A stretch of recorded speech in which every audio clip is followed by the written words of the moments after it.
Assalamualaikum warahmatullahi wabarakatuh. Perkenalkan, nama saya Titania Adelia Safira. Saya dari Offering C8. Di sini saya akan menyampaikan tentang laporan hasil observasi saya terhadap salah satu sekolah yang ada di Kota Blitar. Yang pertama, saya akan menjelaskan terlebih dahulu tentang latar belakang. Pendidikan adalah asasi dalam hidup manusia, di mana ada kehidupan, pasti di situ ada pendidikan. Pendidikan adalah upaya untuk mengembangkan potensi yang dimiliki oleh manusia.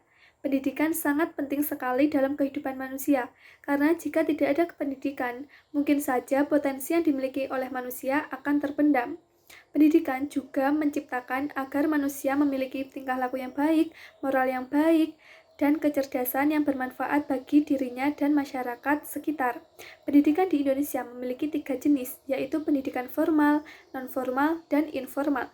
Pendidikan formal yaitu melalui tahap SD, SMP, SMA, universitas, ataupun dan seterusnya. Nah, pendidikan non-formal adalah pendidikan di luar pendidikan formal, seperti sanggar, terus tempat les, dan lain-lain. Dan juga pendidikan informal adalah pendidikan yang dapat dilakukan mandiri, bisa dari keluarga ataupun lingkungan sekitar.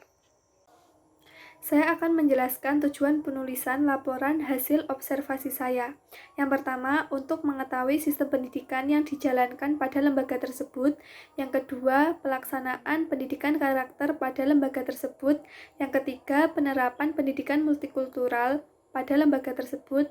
Dan yang keempat, permasalahan dalam penerapan pada lembaga tersebut. Yang pertama, saya akan menjelaskan tentang sistem pendidikan yang dijalankan pada lembaga tersebut. Sistem pendidikan yang dijalankan pada lembaga tersebut saat ini menggunakan kurikulum 2013 atau K13, dan pada saat ini lembaga pendidikan tersebut juga melakukan sistem daring atau online karena adanya pandemi COVID-19. Terbatasnya pembelajaran pada pandemi ini menyebabkan sistem pendidikan yang ada pada lembaga tersebut harus berubah total. Karena adanya pandemi, sebagian guru ada yang tetap menjalankan sistem pendidikan K13 dan ada juga yang menggunakan cara lain yang menurutnya cara tersebut efisien. Pergantian sistem pembelajaran tahun ini mengakibatkan guru dan murid harus melakukan adaptasi ulang.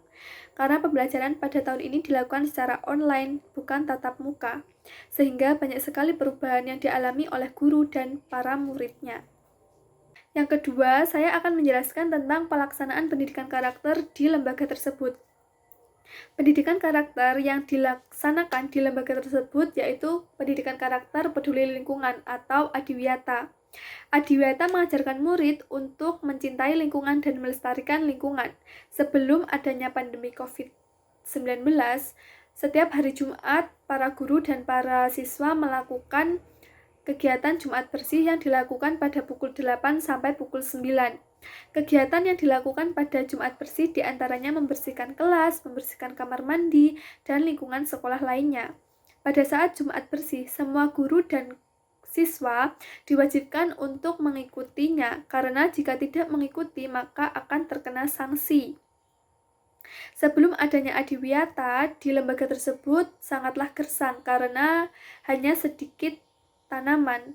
Tetapi setelah adanya pendidikan karakter Adiwiyata ini menyebabkan sekolah tersebut menjadi sejuk dan nyaman. Penerapan pendidikan karakter Adiwiyata di lembaga tersebut selain melakukan Jumat bersih, juga melakukan pemilihan sampah, kegiatan menanam pohon, dan masih banyak lagi. Penerapan pendidikan karakter Adiwiyata juga menyebabkan pembentukan karakter-karakter pada siswa, seperti halnya siswa lebih paham tentang jenis sampah, tentang mengolah sampah yang benar, bagaimana cara merawat lingkungan, dan masih banyak lagi. Yang ketiga, saya akan menjelaskan tentang penerapan pendidikan multikultural pada lembaga tersebut. Di lembaga tersebut, saat ini sedang melakukan penerapan pendidikan multikultural pembuatan bioenzim, karena pembuatan bioenzim memiliki manfaat yaitu untuk menyemprot tanaman petani, pengecoran tanaman petani, dan bioenzim juga dapat digunakan sebagai pupuk tanaman. Cara pembuatan bioenzim yaitu yang pertama, siapkan alat dan bahan. Yang kedua, masukkan sisa-sisa sayuran, buah-buahan, dan daun ke dalam tong. Yang ketiga, tambahkan cairan EM4 dan kasih sedikit air, dan biarkan selama kurang lebih 2 minggu dan bioenzim sudah siap digunakan. Pembuatan bioenzim selain banyak kegunaan juga untuk penunjang pendidikan karakter adiwiyata yang sedang dilaksanakan pada lembaga tersebut, dan untuk menciptakan bioenzim yang murah agar bisa digunakan pada kalangan apapun. Yang keempat, saya akan menjelaskan tentang permasalahan dalam penerapan yang terjadi di lembaga tersebut. Permasalahan penerapan sistem pendidikan yang dialami di lembaga tersebut adalah terkendala oleh kurangnya fasilitas penunjang. Misalnya, ada pembelajaran yang mengharuskan mencari informasi di internet, tetapi di lembaga tersebut terkendala oleh masalah jaringan.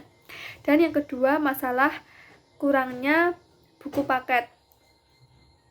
Dan beberapa permasalahan yang sering dialami oleh guru, yaitu dengan sistem penilaian yang memiliki banyak aspek, sehingga membuat guru merasa kewalahan. Karena pada K13 ini menitik beratkan pada karakter dengan proporsi 60% dan 40% akademis. Hal ini membuat guru harus mencermati karakter tiap murid agar bisa memberi nilai dengan adil. Selain itu, kendalanya yaitu membuat siswa aktif. Karena K13, guru menjadi fasilitator agar siswa bertanya, tetapi banyak guru yang belum melaksanakannya. Yang kedua yaitu permasalahan penerapan pada pelaksanaan pendidikan karakter di lembaga tersebut, yaitu kurangnya kedisiplinan siswa. Seperti halnya, siswa masih sering membuang sampah sembarangan, membuang sampah tidak sesuai jenis sampah, siswa tidak melaksanakan piket kelas, dan kegiatan menanam pohon yang terkendala karena masalah waktu dan tempat, dan masih banyak lagi. Selain siswa, ternyata juga kurang pemahaman antara petugas kantin dan masyarakat sekitar. Adapun masalah lain terkait hal ini yaitu keterbatasan pembiayaan, pengadaan sarana pendidikan lingkungan hidup, serta perawatannya. Biaya yang dibutuhkan dalam pelaksanaan adiwiyata ini terbilang cukup mahal, dan sehingga pihak sekolah pun merasa kurang mampu jika harus mengurusnya sendiri.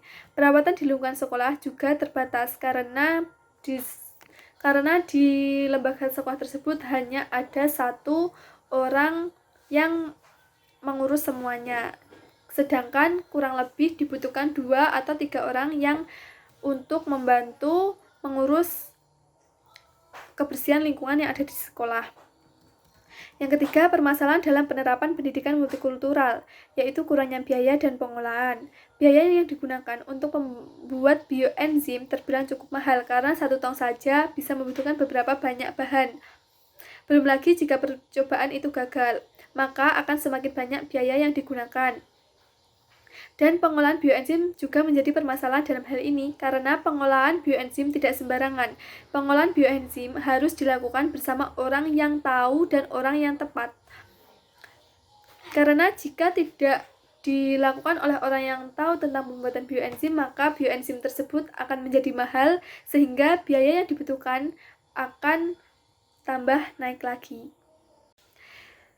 Yang terakhir, saya akan menjelaskan tentang kesimpulan dari laporan hasil observasi saya. Sistem pendidikan yang dijalankan pada lembaga tersebut sekarang ini adalah sistem pendidikan K13, dan pada lembaga saat ini juga melaksanakan sistem daring karena adanya pandemi COVID. Pendidikan karakter yang dilaksanakan di lembaga tersebut adalah pendidikan karakter peduli lingkungan atau adiwiyata. Pendidikan multikultural yang dilakukan di lembaga tersebut yaitu pembuatan bioenzim. Lembaga tersebut membuat bioenzim selain banyak kegunaannya dalam kehidupan sehari-hari juga untuk penunjang pendidikan karakter yang dilakukannya, yaitu adiwiyata. Selain itu, lembaga tersebut juga ingin mencoba membuat bioenzim yang murah agar semua kalangan bisa merasakannya. Permasalahan dalam penerapan di lembaga tersebut yaitu pada sistem pendidikan, permasalahan yang dihadapi adalah kurangnya fasilitas penunjang dan guru yang merasa kewalahan dengan sistem penilaiannya. Dalam penerapan pendidikan karakter, masalah yang dihadapi adalah kurangnya pemahaman siswa dan pihak lainnya, dan juga kurangnya biaya dan perawatannya. Dalam penerapan pendidikan multikultural, masalah yang dihadapi yaitu terkendala biaya dan pengolahannya. Cukup sekian penjelasan dari saya. Apabila ada salah kata, mohon maaf yang sebesar-besarnya. Wassalamualaikum warahmatullahi wabarakatuh.